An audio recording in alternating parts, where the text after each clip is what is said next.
This whole time afterwards, people have been like, if they have to go out for a minute, like, put Matt's shoes on. And I think they're just going to stay there.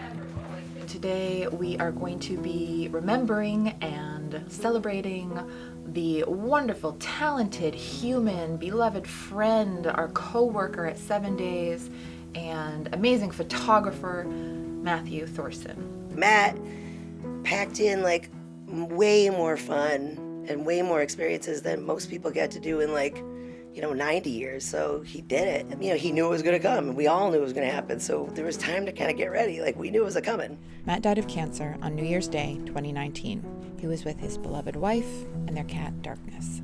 Matt was 51 years old. His passing was easy peasy and just we should all be lucky enough to go that way. Laying down in bed, chilling with some blankies, totally comfortable, kitty, me. I put some candles in there. I brought some flowers in there. I promise I'll scoop the kitty litter every day. I'll clean out the gutters. I'll make sure to take care of your artwork. Don't worry about us down here. Just go. And I swear to you, he just went. I was like, is that it? And that was it. There's been an overwhelming outpouring of love and grief on social media for people talking about when they met Matt. Even if they only had one photo shoot with him, chances are he left a big impression. I mean, come on. You know Matt. Everybody loves him.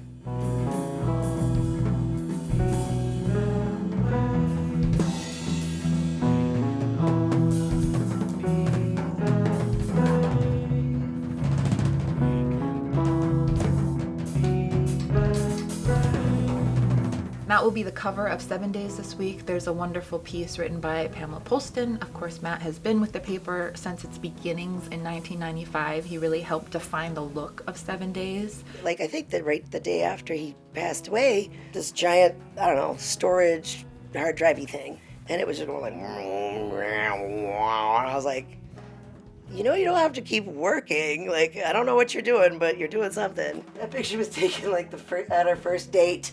I think why we were kind of cool together is because he would like something really disturbing or kind of ugly that most people would think was ugly. And I'm a little more happy. And I think some kind of way we found a good little weird. Because when I came in this house, the first feeling I got is I'm going to die in this room. He could be a little bummery sometimes. I'd be like, please, let's just kick it up. So I think we just got a nice little thing.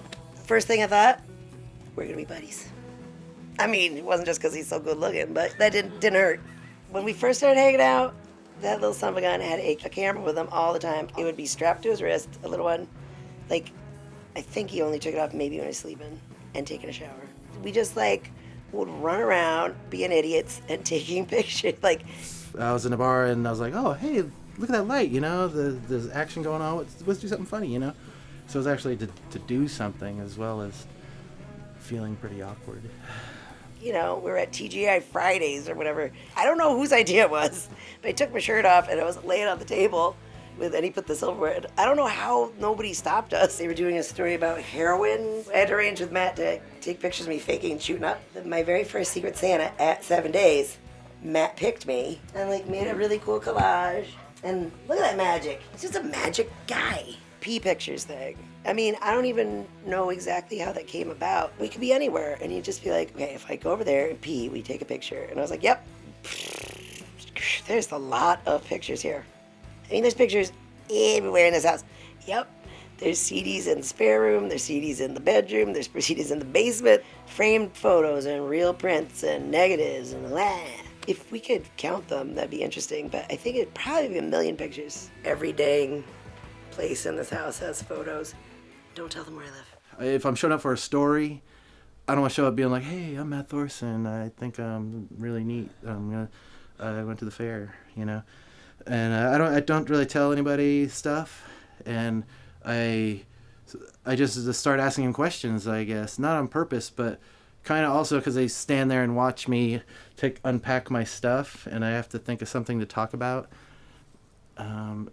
And usually I'm on the floor, and so I just always have my stuff sit, and I sit on the floor, so somebody sits down, I think it's like a puppy effect or a dog effect when they come in and sit on the floor, and you're like, oh, he likes it here.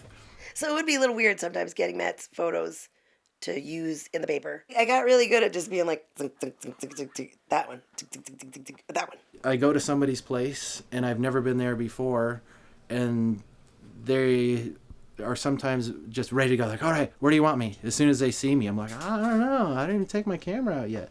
I usually have to choose because there's a time limitation. 90% of the times I only get a few minutes with somebody because they're in the middle of a professional day. I normally don't photograph somebody like they don't take the day off from work. I go to where they're working or doing what they're doing, like a crane operator.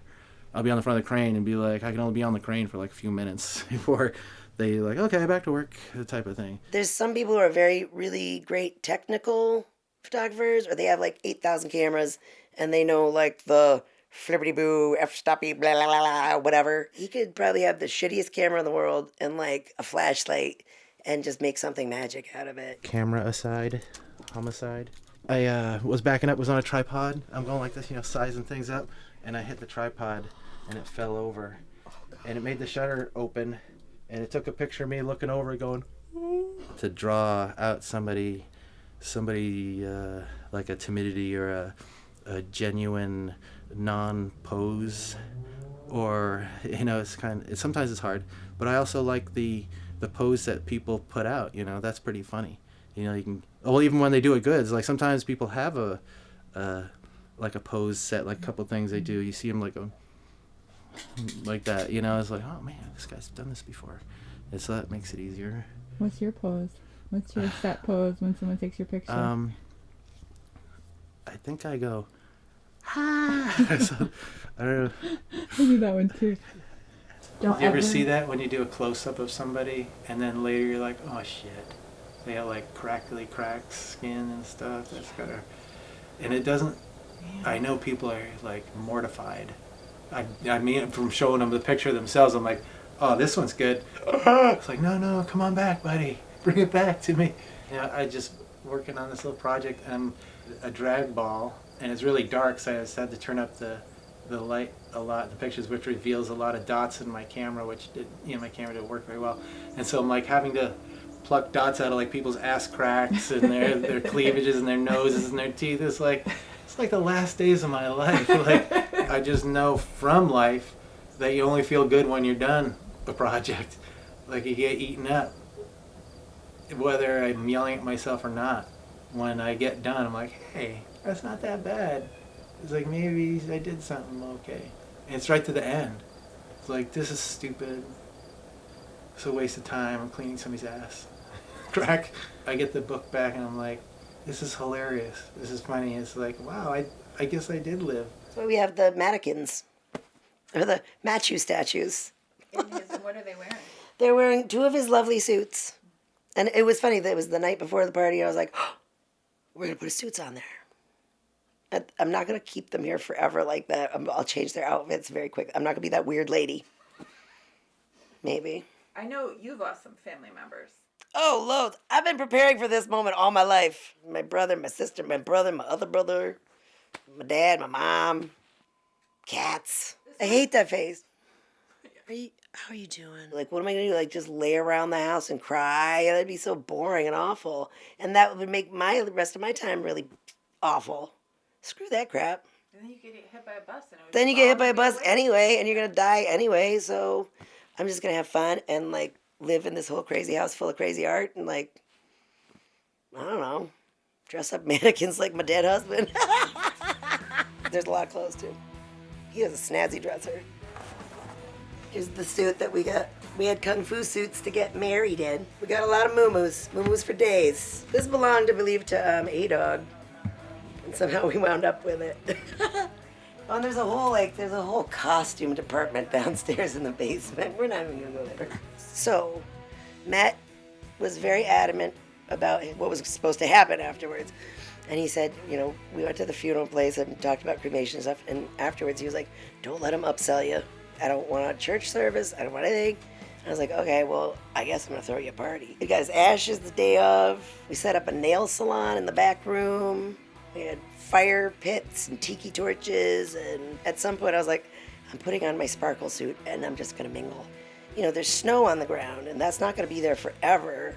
But when it melts, it turns into water and it gets sucked up into the sky, and then it comes back down as rain, and then it turns into something else, and then it puts something in a flower, and then it's a squirrel all of a sudden. And it's all the same crap, and there's only so much crap in the universe, and it just gets recycled into something else. You know, people say like a battery. I was like, yeah, just like a battery. There's no thought process there. That's gone. Like, I think all the thought process, all that is done with life. I think life is the thing that provides all that awesomeness. And I told him that 1,000 times. I was like, everybody loves you. Just go. But I think he did know. He must. I mean, come on. He's freaking mad.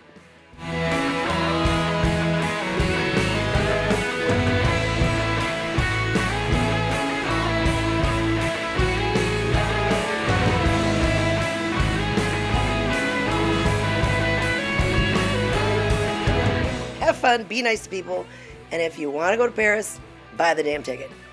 And chop chop, let's go. Just like this. I'm going to talk right into the microphone.